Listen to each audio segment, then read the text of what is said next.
হাদিসে ইবাদত সম্পর্কে কি আছে এই ব্যাপারে আপনাদের সামনে আমি 4টি হাদিস পেশ করব, মনোযোগ দিয়ে শুনেন। 1 নম্বর আবু দাউদের বর্ণনা 1479 নম্বর হাদিস, 1479 নম্বর হাদিস। এই হাদিসের মধ্যে আসছে قال رسول الله صلى الله عليه وسلم الدعاء هو العبادة। রাসূলুল্লাহ সাল্লাল্লাহু আলাইহি সাল্লাম বলেন, দোয়া করি যে আমরা, এই দোয়া করাটাই আলাদা ইবাদত। সুবহানাল্লাহ। আমরা যারা দোয়া করি, দোয়াটাও একটা ইবাদত। অনেকে দোয়া আমরা গুরুত্ব সহকারে করি না। অনেক সময় আমরা দোয়া করি এমন ভাব করি যেন মানে আমি অনেক কষ্টে দোয়া করতেছি, মানে এটা না আমি পারতেছি না, এরপরে অনেক কষ্টে দোয়া করতেছি, মানে আপনাদের কেউ বাধ্য করছে মনে হচ্ছে বিষয়টা এমন। অথচ রাসূল বলেন দোয়া করাটাই ইবাদত। দোয়া করাটাই কি বলেন তো? ইবাদত। আপনি গোলামি প্রকাশ করা দোয়ার মাধ্যমে করতে পারেন, এটা ইবাদত। এই আবদিয়ত বা গোলামি রাসূল প্রকাশ করেছেন বদর যুদ্ধে। সাহাবায়ে কেরাম ঘুমাইতেছে, সহিহ বুখারীর বর্ণনা, আল্লাহ রাসূল সাল্লাল্লাহু আলাইহি সাল্লাম কানতে কানতে এইভাবে হাত উঠাইতে উঠাইতে উপরে উঠাইছে, চাদর মুবারক পড়ে গেছে। আবু বকর সিদ্দিক আইসা চাদর ধরছে, আল্লাহকে বলতেছিলেন আল্লাহুম্মা ইন তুহলিক হাদিহিল ইসাবা, আবার ফি রিওয়ায়া ইন তাহলিক হাদিহিল ইসাবাতু, যদি এই সম্প্রদায় যারা ঘুমায় আছে আল্লাহ এরা যদি ধ্বংস হয়ে যায়, অথবা ইন তুহলিক হাদিহিল ইসাবাতা, এই সম্প্রদায়কে যদি আপনি শেষ করে দেন আল্লাহ, ফালা তুবাদ আবাদা, ফি রিওয়ায়া ফালান তুবাদ আবাদা, আল্লাহ আপনি যদি আমার এই সাহাবীদেরকে শেষ করে দেন, আগামীকাল যে যুদ্ধ হতে যাচ্ছে আল্লাহ, মাত্র 300 জনের বেশি কিছু সাহাবী, 313 জন, 1000 বাহিনীর সাথে যুদ্ধ করতে হবে আল্লাহ, এরাই তো আপনাকে আল্লাহ বলে স্বীকার করে, এরা যদি শেষ হয় তো আপনাকে আল্লাহ বলার মতো কেউ থাকবে না দুনিয়াতে। এইভাবে কানতে কানতে উপরে হাত উঠাইতেছিলেন, চাদর পরে গেছে। আবু বকর সিদ্দিক রাদিয়াল্লাহু তাআলা চাদরটা আইনা এইভাবে নবীর গায়ে দিয়ে নবীরে জড়ায়া ধরে বলতেছে, ইয়া রাসূলুল্লাহ যথেষ্ট হয়েছে, সায়ুনজিজু লাকা রাব্বুকা মা ওয়াদাক, আল্লাহ যে ওয়াদা আপনাকে করেছে, আমি আবু বকরের আশা অবশ্যই আল্লাহ তার ওয়াদা পূরণ করবে। তো বুঝাইতে চাইলাম নবী আল্লাহর পরে যিনি শ্রেষ্ঠ, বাস এই ব্যাপারে সবাই একমত। এই ব্যাপারে সবাই একমত যে আল্লাহর পরে যিনি শ্রেষ্ঠ তিনি মুহাম্মদ সাল্লাল্লাহু আলাইহি সাল্লাম। এই জগৎ ওই জগৎ যত জগৎ বলবেন আল্লাহর পরে তিনি শ্রেষ্ঠ। তো তিনিও এইভাবে আল্লাহর কাছে দোয়া করতেছে। তো রাসূল সাল্লাল্লাহু আলাইহি সাল্লাম বলেন দোয়াটাই আলাদা ইবাদত, দোয়া করাটা আলাদা ইবাদত। দোয়া করার অভ্যাস যার হয়ে গেছে, মনে রাখবেন আসমানের খাজানা তার জন্য খোলা হয়ে গেছে। কিন্তু শর্ত হলো দোয়ার অভ্যাস হতে হবে নিয়মিত। আপনি একদিন করেন আবার 7 দিন দোয়া করেন না, এমন না, প্রতিনিয়ত দোয়া করতে হবে, প্রতিনিয়ত দোয়া করতে হবে। আমাদের পূর্ববর্তী বুজুর্গদের শ্রেষ্ঠ একটা হাতিয়ার ছিল দোয়া করা, তাদের প্রধান একটা অস্ত্র ছিল, তারা দোয়া করতেন খুব বেশি পরিমাণে। আমাদের জেনারেশন আইসা আমরা মাসালা খুঁজি, এই সময় কি দোয়া করা যাবে না যাবে না, এই মাসালা খুঁজতে গিয়ে আমরা গত 2 বছরও হাত উঠিনি আল্লাহর কাছে। আমাদের সমাজে এখন খালি আমরা চিন্তা আছি, আচ্ছা দোয়া কি করতে হবে এইভাবে না ওভাবে না ওভাবে, এগুলা বলতে গিয়ে আল্লাহর একটু বলতেও পারি নাই গত 2 বছর, আল্লাহ আমারে রিজিক দেন, আল্লাহ আমার হায়াতে বরকত দেন, কারণ আমি আপনার টেনশনে আছি যে দোয়া কি করব না করব না, এই মাসালা নিয়ে এখনো টেনশনে আছি। এই জন্য দোয়া করার সুযোগ হইতেছে না 2-3 বছর। আল্লাহ আমাদেরকে হেফাজত করেন। রাসূলুল্লাহ সাল্লাল্লাহু আলাইহি সাল্লাম বলেন দোয়া ইবাদত। বললাম তো দোয়ার অভ্যাস করেন। রাতের বেলা মানুষ যখন ঘুমায়, হঠাৎ চোখ খুলে গেছে আপনার, ওই টাইমে ওযু করাও লাগবে না, একটু বসেন না, হাতটা উঠে আল্লাহর কাছে বলেন, আল্লাহ পৃথিবী ঘুমাইতেছে, সবার দরজা বন্ধ, আপনার দরজাটা বন্ধ হয় নাই, আল্লাহ আমার এই পেরেশানি আপনি দূর করে দেন। কয়দিন বলছেন? তো রাসূলুল্লাহ সাল্লাল্লাহু আলাইহি সাল্লাম বলেন দোয়া করাটাই ইবাদত। দোয়া করাটাই কি বলেন? ইবাদত। আপনি তো বলে নাই আমাদের সাথে আপনি জরুরি দোয়া করতে হবে, এটাও আপনারা বাধ্য করে নেই। আপনি একা একা যতক্ষণ পারেন দোয়া করেন, সমস্যা নাই। তো হয়তো আমরা যখন দোয়া করি তখন হয়তো কিছুক্ষণ পরে আমরা দোয়াটা শেষ করে ফেলি, এরপরে আপনি যে আর দোয়া করবেন না এমন না। আরে হুজুরের সাথে তো কিছুক্ষণ দোয়া করছেন, তা আপনার জীবন তো শেষ হয়ে যায় নাই। আপনি যখন সুযোগ পাবেন আল্লাহর কাছে নির্জনে একটু দোয়া করেন, আল্লাহ তৌফিক দান করেন। এই জন্য মনে রাখবেন সূরা আনামের 55 নম্বর আয়াতে আছে, উদউ রাব্বাকুম তাদাররুআন ওয়া খুফিয়া, তোমরা তোমাদের রবকে ডাকো তাদাররুআ বিনীতভাবে, ওয়া খুফিয়া চুপিসারে, চুপিসারে একটু রবকে ডাকেন। যেমন আপনাদেরকে আমি বলি, মাগরিব শেষ মসজিদে, কথার কথা, মাগরিবের পর হুজুর বের হয়ে গেছে, ইমাম সাহেব খতিব সাহেব বের হয়ে গেছে, মুয়াজ্জিন সাহেবও বের হয়ে গেছে, মসজিদের লাইটগুলা অফ হয়ে গেছে, হালকা একটু আলো মসজিদে আছে, মসজিদের এক কোণে একটা ফ্যান চলতেছে, মোটামুটি নাতিশীতোষ্ণ একটা আবহাওয়াতে আছেন মসজিদের মধ্যে, বেশি গরমও না ঠান্ডাও না। ওই মুহূর্তে আপনি দেখতেছেন মসজিদে কেউ নাই, বাস চুপে চুপে একটু আল্লাহর দরবারে হাত উঠান, কান্না করেন, আল্লাহ আমারে কেউ দেখতেছে না আপনি ছাড়া, মাবুদ আমি তো এই পেরেশানির মধ্যে আছি, একটু বলেন না। সুফিয়ান সাউরি বলেন যে আস্তে আস্তে দোয়া বলা হয় ওইটাকে, পাশের মানুষ যদি তোমাকে দেখেই ফেলে তুমি দোয়া করতেছো, যেন সে এটা বলে লোকটা ফিস ফিস করে আল্লাহরে কি বলে, এটাকে বলে আস্তে দোয়া, যে মানুষ যেন দেখলে বুঝে যে লোকটা ফিস ফিস করে আল্লাহরে কি বলতেছে। তো প্রিয় মুসলমান ভাইয়ারা, এইভাবে একটু দোয়া করা যাবে ইনশাল্লাহ, একা একা নির্জনে, যখন সুযোগ পান, ঘরে পান, মসজিদে পান। এক তো আলেম ওলামাদের সাথে দোয়া করেন, আর একটা একা একা নির্জনে দোয়া করবেন, আল্লাহ তৌফিক দান করেন। তো রাসূলুল্লাহ সাল্লাল্লাহু আলাইহি সাল্লামের একটি হাদিস জানলাম, দোয়া এটা ইবাদত। মুসলিম শরীফের এক বর্ণনা আল্লাহ রসুল বলেন, ইরবাউ আলা আনফুসিকুম, নিজেদের প্রতি সদয় হও, ফাইন্নাকুম লাইসা তাদউনা আসাম্মা ওয়ালা গায়িবা, তোমরা এমন রবকে ডাকছ না যেই রব শোনে না, যেই রব বধির এমন রবকে তোমরা ডাকছ না, যেই রব অনুপস্থিত এমন রবকে তোমরা ডাকতেছ না। ইন্নাকুম তাদউনা সামিআন করিবা, তোমরা এমন রবকে ডাকতেছ যেই রব অধিক শোনেন, সবচেয়ে বেশি শোনেন, করিবা, আর অতি নিকটে থেকে তোমাদের কথা শোনেন। তাহলে কি বললেন নবীজি, তোমরা রবকে যখন ডাকবা, আস্তেও যদি ডাকো, এটা মনে করবা না যে রব মনে হয় শোনে না, রব মনে হয় বধির, রব মনে হয় অনুপস্থিত। নবী বলে না, এমন রবকে তোমরা ডাকতেছ যে রব সব শোনেন, সবচেয়ে বেশি শোনেন এবং নিকটে থেকে শোনেন। সূরা বাকারা 186 নম্বর আয়াত কেন নাজিল হইছে? সাহাবায়ে কেরাম নবীজি সাল্লাল্লাহু আলাইহি সাল্লামকে প্রশ্ন করলেন, আকারিবুন রব্বুনা আম বাঈদুন রব্বুনা, আকারিবুন রব্বুনা ফানুনাজিহি আম বাঈদুন ফানুনাদি। ইয়া রাসূলুল্লাহ, আমাদের রব কি কাছে যে তারে আস্তে ডাকবো, নাকি রব দূরে যে তারে জোরে ডাকবো? কি বলে দেখেন, ইয়া রাসূলুল্লাহ, আমাদের রব কি নিকটে যে তাকে আস্তে ডাকবো, নাকি রব দূরে যে তাকে জোরে ডাকবো? সাহাবীরা নবীজিকে প্রশ্ন করছে। আল্লাহ তাদের এই প্রশ্নের জবাবে কোরআনের সূরা বাকারার 186 নম্বর আয়াতই নাজিল করে দিয়েছে। আল্লাহ বলে দিলেন, ওয়া ইযা সাআলাকা ইবাদি আন্নী ফাইন্নী করিব উজিবু দাওয়াতাদ দাঈ ইযা দাআন। আপনাকে আমার বান্দারা যখন আমার সম্পর্কে জিজ্ঞাসা করে, আপনি বলেন ফাইন্নী করিব, আমি অতি নিকটে আছি। ফাইন্নী করিব, আমি অতি নিকটে। উজিবু দাওয়াতাদ দাঈ ইযা দাআন, আমার বান্দা আমাকে ডাকা মাত্রই উজিবু, আমি তার ডাকে সাড়া দিই। উজিবু দাওয়াতাদ দা, অনুবাদটা করতেছি দেখেন, উজিবু আমি আল্লাহ সাড়া দেই, দাওয়াতাদ দাঈ দোয়াকারীর আহ্বানে, আহ্বানকারীর আহ্বানে আমি সাড়া দিই, ইদা দান যখন সে আমাকে ডাকে। উদ্দেশ্য, আমার বান্দা ডাকা মাত্রই আমি আল্লাহ তার ডাকে সাড়া দিই। অতএব, এবার কি বলতেছে আল্লাহ দেখেন, একটু বলেন সবাই, অতএব দেখেন কি বলে, ফাল্যাস্তাজিবুলি, অতএব তারাও যেন আমার ডাকে সাড়া দেয়। আল্লাহ বলে আমি তার ডাকে সাড়া দিই, অতএব তারাও যেন আমার ডাকে সাড়া দেয়। তাহলে আল্লাহ কি বললেন? আমাদের ডাকে রব সাড়া দেয়। এবার রব বলতেছে তারাও যেন আমার ডাকে সাড়া দেয়। হাইয়া আলাস সালাহ হাইয়া আলাল ফালাহ, আজকে তো মোটামুটি 5 বার বলা হয়েছে। কয়বার? 5 বার বলা শেষ হয়ে গেছে না? হাইয়া আলাস সালাহ হাইয়া আলাল ফালাহ। কয়জন রবের ডাকে সাড়া দিছি বলেন? আমি বলছি না কেউ হাত তুলতে হবে এমন না, কিন্তু রব বলতেছে আমাকে ডাকা মাত্রই আমি তার ডাকে সাড়া দিই, অতএব তারাও যেন আমার ডাকে সাড়া দেয়। 5 বার অলরেডি মুয়াজ্জিন ডেকে ফেলেছে আমাদেরকে।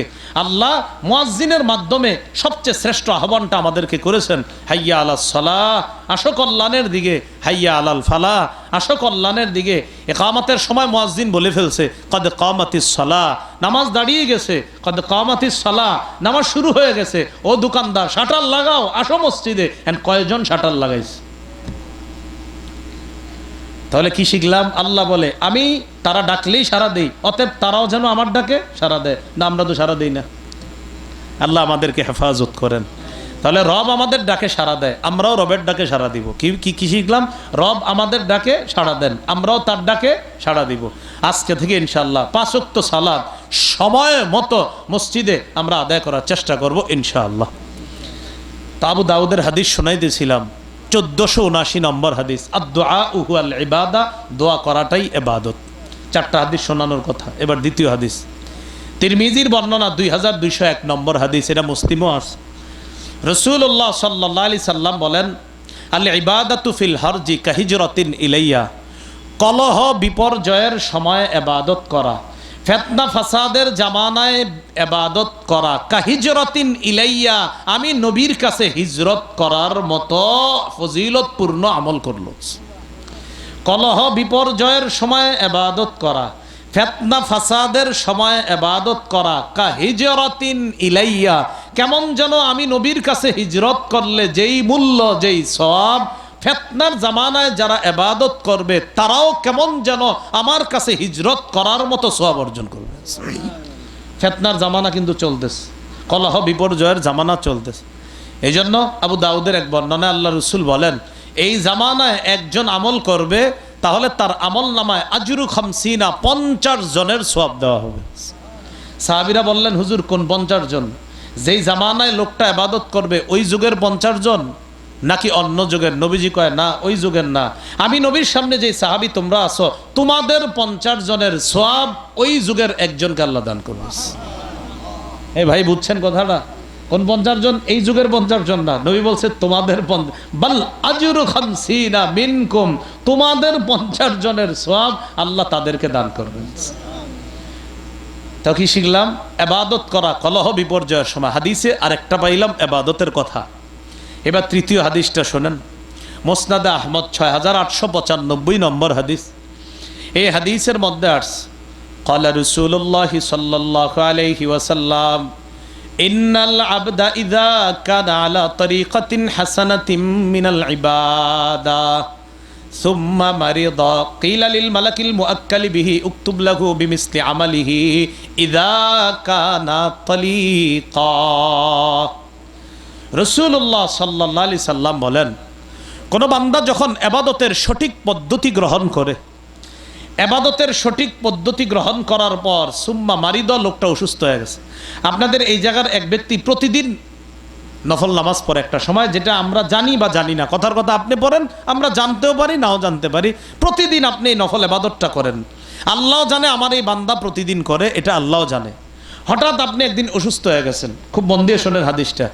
এক বান্দা ইবাদতের সুন্দর একটা পদ্ধতি অবলম্বন করে প্রতিদিন ইবাদত করে, হঠাৎ ওই বান্দা অসুস্থ হয়ে গেছে। কিলা লিল মালাকিল মুআক্কালি বিহি, সওয়াব লেখার নিয়োজিত যে ফেরেশতা, ওই ফেরেশতাকে আল্লাহ বলে, ও ফেরেশতা, আমার এই বান্দা সুস্থ থাকলে যে ইবাদত করতো আর তোমরা সওয়াব লেখতা, এখন আমার এই বান্দাটা অসুস্থ হয়ে যাওয়ার কারণে ইবাদতটা করতে পারতেছে না, কিন্তু আমি আল্লাহ জানি ও সুস্থ থাকলে ইবাদত করতো, কিন্তু অসুস্থ হওয়ার কারণে ইবাদতটা করতে পারতেছে না। আমি আল্লাহ তো কম দেই না, আমার বান্দা উজরের কারণে ইবাদত করতে পারছে না, সমস্যা কি? সওয়াব লেখা বন্ধ করবা না, সওয়াব লিখতে থাকো। কি শিখলাম এখান থেকে? ইবাদত নিয়মিত করি, হঠাৎ অসুস্থ হয়ে গেছি, নফল ইবাদত প্রতিদিন করি, অসুস্থ, তো আল্লাহ জানে আমার এই বান্দা সুস্থ থাকলে ইবাদত করতো, তো যেহেতু এখন অসুস্থতার কারণে ইবাদত করতে পারছে না, তোমরা সওয়াব লেখা বন্ধ করবা না। সুস্থ অবস্থায় এই টাইমে প্রতিদিন তার যেই সওয়াবটা লেখতা, আজকেও সেই সওয়াব লিপিবদ্ধ করতে থাকো। আল্লাহ আমাদের সকলকে জীবনে যেন আমরা এমন কিছু আমল করতে পারি, সেটা গোপনে হতে পারে, যে ইবাদতটার কথা কেউ জানবে না, হঠাৎ অসুস্থ হয়ে গেলে যেন আমার সওয়াব লেখাটা বন্ধ না হয়, এমন কিছু ইবাদত আমরা আড়ালে আবডালে যেন করতে পারি। আল্লাহ তৌফিক দান করেন। এগুলো তৃতীয় হাদিস ইবাদতের ব্যাপারে। বলছিলাম 4টা বলবো, চতুর্থটা শুনি এবার। সহিহুল জামে হাদিসের কিতাব 4214 নম্বর হাদিস। এই হাদিসের মধ্যে আসছে, রাসূলুল্লাহ সাল্লাল্লাহু আলাইহি সাল্লাম বলেন, এটা একটু মন দিয়ে শুনে নেয়, মঞ্চের দিকে একটু তাকান সবাই। মঞ্চে ওলামায়ে কেরাম বসে রয়েছে না? আরে বলেন সবাই, ওলামায়ে কেরাম না? এখানে কেউ মাদ্রাসার দায়িত্বে, কেউ মসজিদের দায়িত্বে, মোটামুটি সবাই চিনেন না ওনাদেরকে? মোটামুটি। আচ্ছা, এবার হাদিসটা শোনেন, যেহেতু চিনেন। নবী বলেন, ফদলুল ইলমি আহাব্বু ইলাইয়া মিন ফদলিল ইবাদা। নবীজি বলেন, আলেমের এলেম অন্বেষণ করা আবেদের ইবাদতের চাইতেও আমি নবীর কাছে বেশি দামি। কই সুবহানাল্লাহ, তো এখন আসতে হয়ে গেল বড়। হ্যাঁ, কি আলেমদের ফজিলত ছুই না? কি বলছে নবীজি? ফদলুল ইলমি আহাব্বু ইলাইয়া মিন ফদলিল ইবাদা কোন আবেদের ইবাদত করাটা, আবেদ ইবাদত করতেছে আর একজন আলেম এলেম অন্বেষণ করতেছে, আবেদের নফল ইবাদতের চাইতে আলেমের এলেম অন্বেষণ করা আমি নবীর কাছে অনেক বেশি দামি, অনেক বেশি শ্রেষ্ঠ।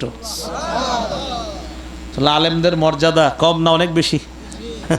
এই জন্য স্থানীয় ওলামায়ে কারাম যারা, আপনারা তো আমাদেরকে যাদেরকে দাওয়াত দিয়ে আনেন আমাদেরকে খুব সম্মান করেন মাশাআল্লাহ।